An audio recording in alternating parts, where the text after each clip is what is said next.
Olá, gente boa! Que a graça e a paz do Senhor esteja sobre a sua vida e sobre a sua família. Vamos dar sequência aos nossos estudos da Palavra de Deus.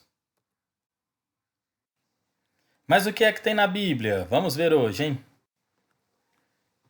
Primeiro, o livro de Reis. O tema é idolatria, o autor é desconhecido porque foram vários autores que contaram a história.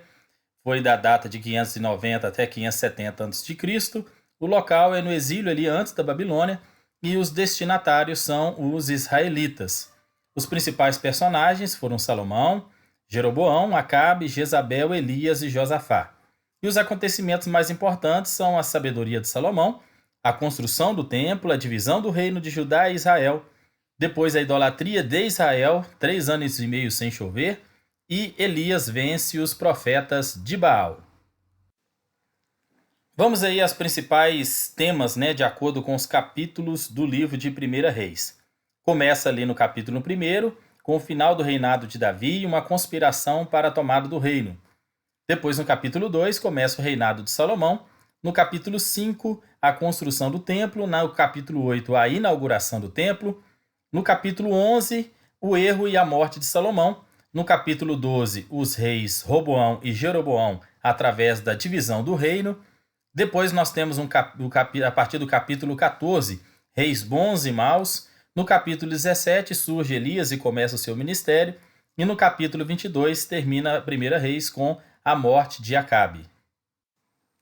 Vamos então às curiosidades do livro de 1 Reis. Logo no versículo 5 nós vemos ali uma conspiração de Adonias, que tenta ser rei no lugar de Davi, mesmo sabendo que Salomão que foi escolhido por Deus. Ele faz ali algumas alianças e faz uma grande festa, se intitulando o novo rei no lugar de Davi, que já estava velhinho. Porém, Natã, o profeta, juntamente com Batseba, que era a mãe de Salomão, conversa com Davi e Davi manda que Salomão fosse ungido rei diante de todo Israel. Adonias se vê acuado, foge e Salomão então é consagrado rei lá no versículo 39. No capítulo 2, no versículo 10, tem ali a morte do rei Davi e antes também passa ali alguns conselhos e algumas orientações para Salomão, principalmente em relação aos inimigos do reino. E logo após a morte de Davi, Salomão manda que esses inimigos sejam mortos, a começar pelo seu irmão Adonias. Depois, o líder do exército de Israel, que era Joabe, no versículo 29, e no 46, a morte de Simei, que também era um dos inimigos do rei. Assim, Salomão estabelece o seu trono e o seu reino com mais poder e estabelece um período de paz. No capítulo 3, narra então a primeira esposa de Salomão, que foi uma egípcia.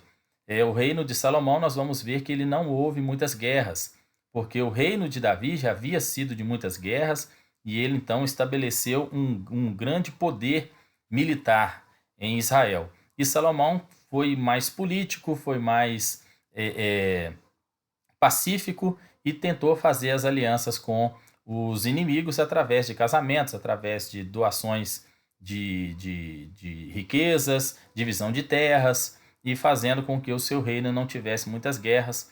Então a primeira esposa de Salomão foi, a primeira das muitas, foi uma egípcia. No versículo 9 do mesmo capítulo 3, Salomão pede a Deus que dê para ele sabedoria para estabelecer o seu reino, e Deus então fica muito feliz com o pedido de Salomão e dá para ele essa sabedoria, tanto que o primeiro julgamento dele, lá no versículo 25 a 27, a história daquelas mães com uma criancinha só, e quando Salomão fala que tem que dividir a criança ao meio, a mãe verdadeira não deixa, ele então mostra ali com muita sabedoria esse julgamento, além de outras tantas coisas. O palácio de Salomão era muito rico, era muito grande, e só para alimentação gastava-se muita coisa. Olha só lá no capítulo 4, versículo 22 e 23, fala o que precisava lá. 30 coros de flor de farinha para alimentação, 60 coros de farinha, 10 bois cevados, 20 bois de pasto, 100 carneiros, afora os veados e cabras montesas, corços e aves cevadas. Então, o provimento da casa de Salomão para tratar desse monte de gente era muita coisa. Salomão também foi um grande poeta e compositor. No versículo 32, a gente vê que Salomão disse 3.000 provérbios e foram seus cânticos 1.005. Tamanha era a sabedoria de Salomão. No capítulo 6 narra então o início da construção do templo. E assim como a gente viu lá no livro de Êxodo, se você ainda não viu as curiosidades do livro de Êxodo, te aconselho aqui nesse mesmo canal olhar lá o nosso vídeo que tem o estudo da Bíblia, o livro de Êxodo, quando Deus faz as determinações para a construção do tabernáculo. Assim também Deus ordena a Salomão todos os detalhes, né? Já havia passado para Davi a planta, e Salomão então pega e passa para os construtores tudo aquilo que Deus já havia designado, a estrutura do templo, o santo dos santos, os querubins, as portas, as colunas e os objetos do templo, tudo designado conforme Deus quis que fosse construído. E a gente imagina que o templo de Salomão fosse coisa grandiosa, mas não era não. Olha lá, era 27 por 9 metros quadrados, ou menos de 300 metros quadrados, o templo de Salomão, que demorou 7 anos para construir, e na cotação atual foram gastos em torno de 36 bilhões de dólares em ouro para o templo, porque as paredes eram revestidas de ouro, as colunas eram revestidas de ouro, tudo ali, as portas, os detalhes, os utensílios do templo, tudo era em ouro puro. Então, na cotação de hoje foi essa bagatela aí, 36 bilhões de dólares foi gasto somente em ouro para o templo. E no capítulo 8 narra a consagração e a inauguração do templo, onde a Shekinah, que é a presença de Deus, desceu naquele lugar e os sacerdotes não conseguiam ministrar, não conseguiam ficar de pé, porque a nuvem, a glória do Senhor, encheu aquela casa. Louvado seja o nome do Senhor. Só para você ter uma ideia, aí tem aí um desenho, né, do Templo de Salomão. Na sua esquerda, nessa figura aí, ao lado de fora, que é o altar, onde ali os sacerdotes iam consagrar, né, fazer o sacrifício dos animais, fazer ali todo o ritual que Deus já havia definido, e logo ali atrás o tamanho do templo, as colunas, tudo direitinho. Na sua direita, nós temos aí a planta do templo, né, e dos edifícios de Salomão, que Salomão fez também o templo para Deus, fez ali o altar, tinha ali o palácio dele, a casa da filha de Faraó, que foi a primeira esposa, a sala do trono, o pátio das colunas e a casa do Líbano. Tudo isso fazia parte do reinado de Salomão. E logo na parte de baixo lá a gente vê também, numa visão frontal, o templo de Salomão e o palácio dele. Continuando aí as curiosidades, nós temos ali os vassalos de Salomão na terra das Amazonas. Tem um livro que chama que tem esse título, Os Vassalos de Salomão na terra das Amazonas, porque Salomão, em 1 Reis 9:27, a gente vê que ele investiu muito na questão da navegação. E ali se diz assim, ó, e mandou o Irão com aquelas naus a seus servos marinheiros que sabiam o mar com os servos de Salomão, e vieram a Ofir e tomaram de lá 420 talentos de ouro e os trouxeram ao rei Salomão. Nesse livro, Os Vassalos de Salomão na Terra das Amazonas, narra que esses marinheiros de Salomão vieram pelo Oceano Índico, subiu no Oceano Atlântico e entrou pela foz do rio Amazonas, lá perto do Amapá, do estado do Amapá, no norte, extremo norte do Brasil, e entrou no rio Amazonas. E lá a gente sabe que é uma região muito rica, tiraram muitos ouros, tiraram muitas riquezas dessa época. E narra nesse livro, só para curiosidade mesmo, que esses mapas dos marinheiros foram escondidos nos túneis submersos de Jerusalém. E os templários, que eram uma aliança que usam até a cruz de Malta, que é aquela cruz grandona, que eram formados por portugueses e espanhóis, eles souberam dessas riquezas de Salomão, desses mapas, e então eles foram invadindo ali a parte subterrânea de Jerusalém e conseguiram achar alguns desses mapas. Então Colombo veio em 1492 para tentar entrar na foz do Amazonas, mas ele errou o caminho e chegou no norte da América e descobriu lá a América, né, o continente americano. E o Pedro Álvares Cabral, 8 anos depois, no ano de 1500, sabendo, né, de que Colombo não havia conseguido entrar na foz porque passou demais, ele tentou entrar antes e chegou na Bahia e ali descobriu o Brasil. Então é só a título de curiosidade aí, Salomão, lá naquele tempo, né, através dos seus marinheiros, já sabia o caminho para chegar até o Brasil. Se você tiver alguma curiosidade, fique à vontade de ler esse livro que é muito interessante. Salomão se tornou o rei mais rico. Não houve um rei tão rico como Salomão. Em 1 Reis 10, 23, diz que assim Salomão excedeu a todos os reis da terra, tanto em riquezas como em sabedoria. Porém, no capítulo 11 do 1 Reis, a gente vê que Salomão amou muitas mulheres, ele fez aquelas alianças políticas, só que ele perverteu o seu coração, que diz lá, 1 Reis capítulo 11, no versículo 1, e o rei Salomão amou muitas mulheres, além da filha de Faraó, que foi a primeira, Moabitas, Amonitas, Edomitas, Sidônias e Etéias, e Salomão teve 700 mulheres, princesas, e 300 concubinas, e suas mulheres de perverter o coração, porque cada uma adorava um Deus. No Deuteronômio 17, se você tiver dúvida também, quiser ver lá as curiosidades do livro de Deuteronômio, também te aconselho a voltar aí nesse canal. Tem lá o estudo da Bíblia, o livro de Deuteronômio. Em Deuteronômio 17, 17, Deus ordena a Moisés para que fale ao povo, que não acumule para si muitas riquezas, nem muitas mulheres. E Salomão não se atentou a esse conselho e foi o rei mais rico, também teve muitas mulheres e isso perverteu o coração. E lá no versículo 11, Deus disse a Salomão porque ele não guardou a aliança nem os estatutos, e Deus certamente rasgarei de ti este reino e darei a teu servo. Então surge o Jeroboão, que era mais um capitão do exército de Salomão, vendo ali todas aquelas adorações a outros deuses, ele não concorda, e ele então se torna uma ameaça, né, para Salomão, que não gosta da postura de Jeroboão, e Jeroboão vai embora para lá para o Egito, e lá no versículo 31, disse Jeroboão, né, ele encontra ali com o profeta Aías, e ele fala com ele: toma para ti 10 pedaços, porque assim diz o Senhor Deus de Israel: eis que rasgarei o reino da mão de Salomão, e a ti darei 10 tribos. Foi a promessa que Deus fez a Jeroboão. E no versículo 43, capítulo 11, narra a morte de Salomão, e então o Roboão, que é o filho dele, assume o reino.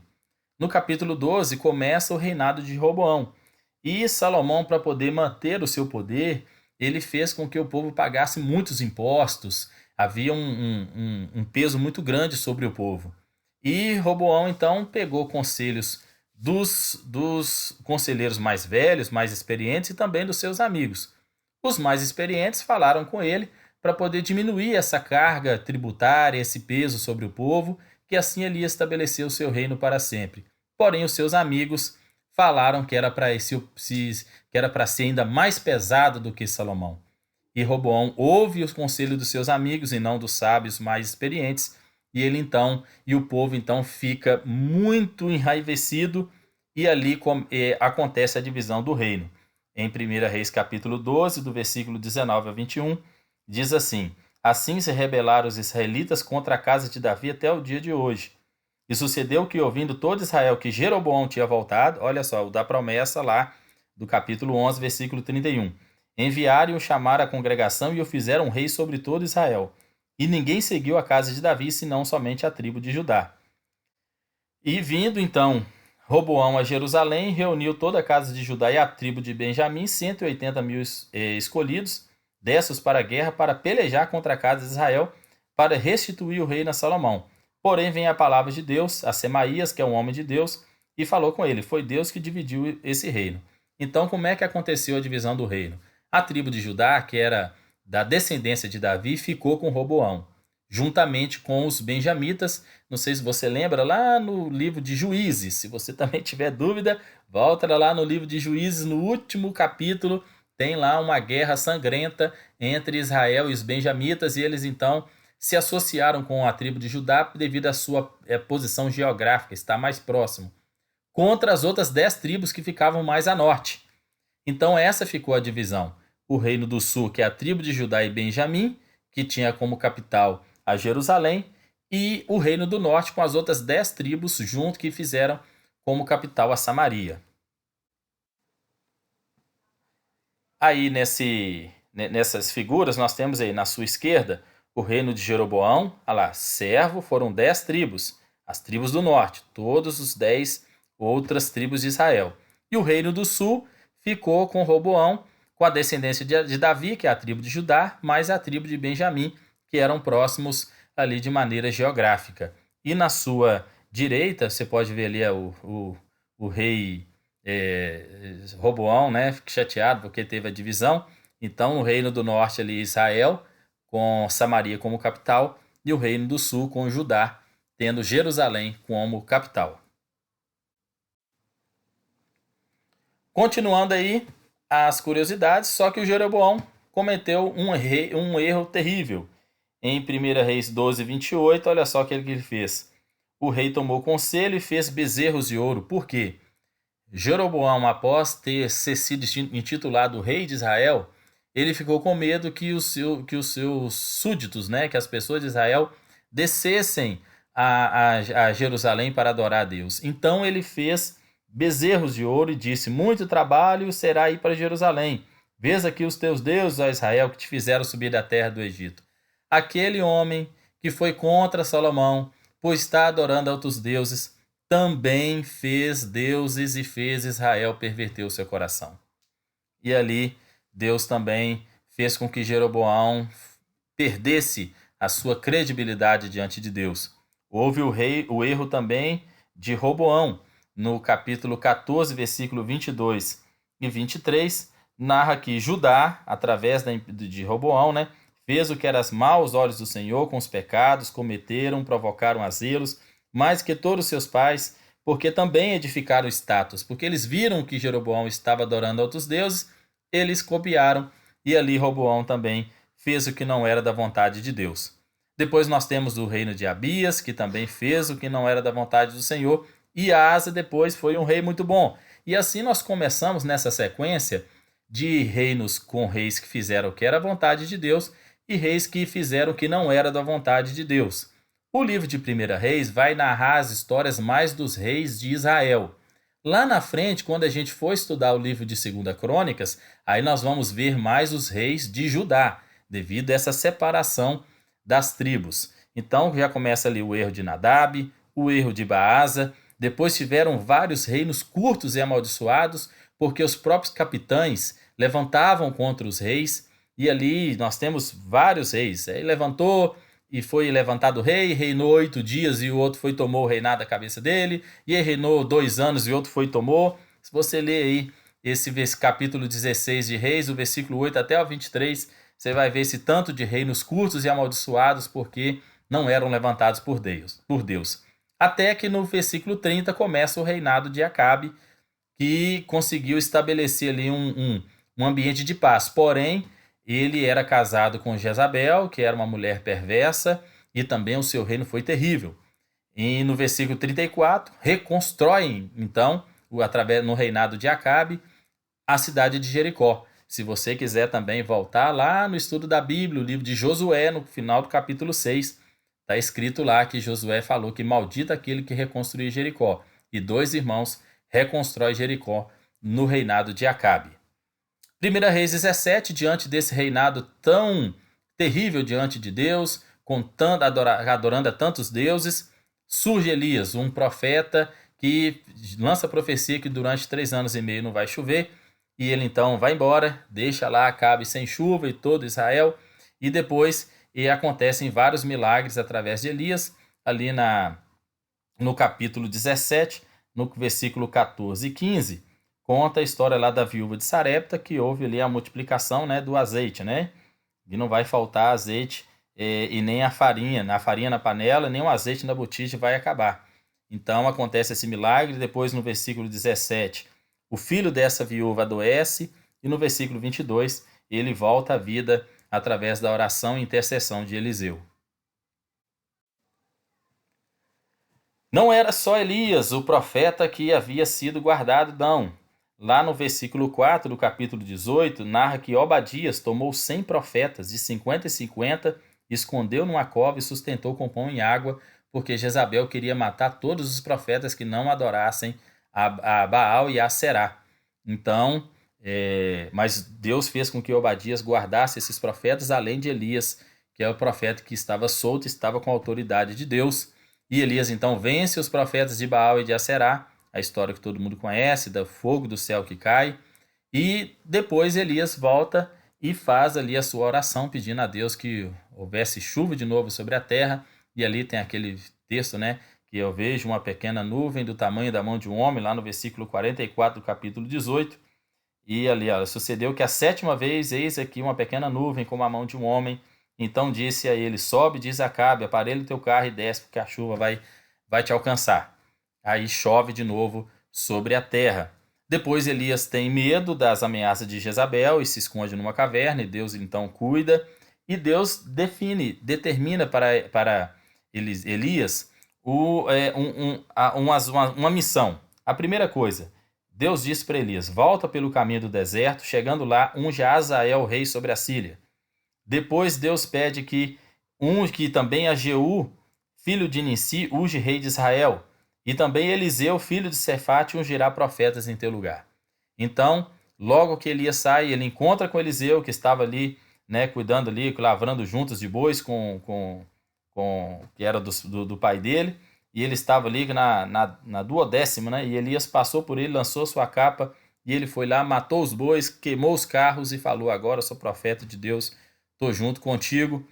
No capítulo 21, narra então a morte de Acabe, porque Acabe fez ali uma coisa horrorosa na vinha de Nabote. Jezabel toma a vinha dele, mata Nabote, e no versículo 19 do capítulo 21, está escrito lá o profeta quando Elias fala com Acabe. Assim como matou para tomar a herança, que era a herança de Nabote, assim diz o Senhor, no lugar que os cães lamberam o sangue de Nabote, lamberão também o seu próprio sangue.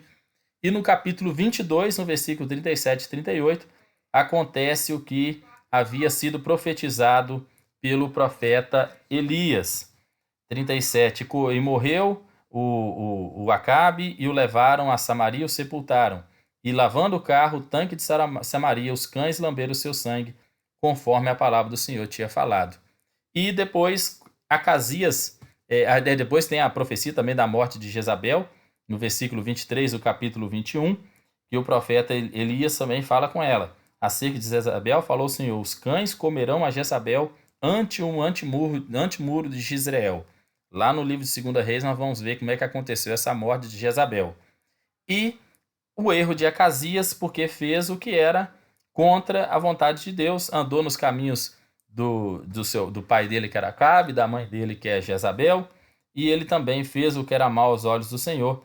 Nós vemos lá que Acasias se tornou rei de Israel no lugar de Acabe, que havia morrido, e ele fez o que era mal aos olhos do Senhor, e andou no caminho de Jeroboão, filho de Nebate, que é o primeiro Jeroboão lá, que houve a divisão do reino, e fez pecar a Israel.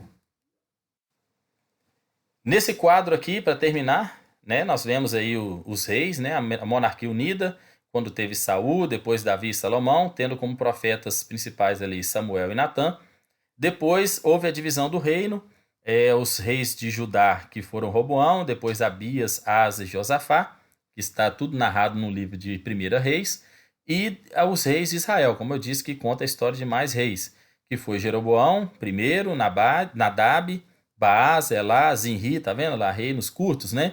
Onri, Acabe e Acasias, tendo como principal profeta Elias. Muito bem, gente boa, chegamos ao final do estudo desse livro de 1 Reis. Esse vídeo ficou maior que os outros, hein? Porque tem muitas histórias. E que Deus abençoe a sua vida, você continue estudando a palavra de Deus. E lembre-se, se você ainda nunca leu a Bíblia inteira durante um ano, leia a Bíblia inteira pelo menos uma vez na vida. Jesus Cristo te abençoe, gente boa. Grande abraço.